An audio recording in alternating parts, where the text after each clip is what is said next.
ഗവർണർക്ക് നേരെയുണ്ടായത് കനത്ത സുരക്ഷാ വീഴ്ചയെന്ന സിൻഡിക്കേറ്റ് അംഗം PS ഗോപകുമാർ. വിഷയത്തിൽ പോലീസ് മറുപടി പറയണം. മുൻ നിശ്ചയിച്ച പ്രകാരമുള്ള പരിപാടിക്കാണ് ചാൻസലർ എന്ന നിലയിൽ ഗവർണർ എത്തിയത്. സെനറ്റ് ഹാളിന് സമീപം വരെ SFI എത്തിയത് പോലീസ് അനുവാദത്തോടെയെന്നും ഗോപകുമാർ പ്രതികരിച്ചു.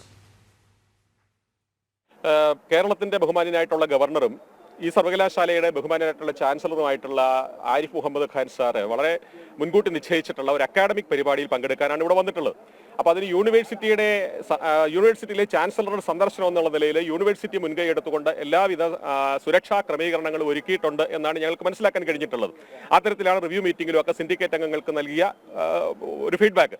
പക്ഷേ ഇപ്പോൾ ആ സുരക്ഷാ സംവിധാനങ്ങളൊക്കെ മറികടന്നുകൊണ്ട് സമരത്തിന്റെ പേരിൽ മുദ്രാവാക്യം വിളിച്ചുകൊണ്ട് ഈ പ്രോഗ്രാം നടക്കുന്ന സെനറ്റ് ഹാളിലേക്ക് കടന്നു വരാനുള്ള അവസരമൊരുക്കിയെങ്കിൽ പോലീസാണ് അതിന് മറുപടി പറയേണ്ടത്.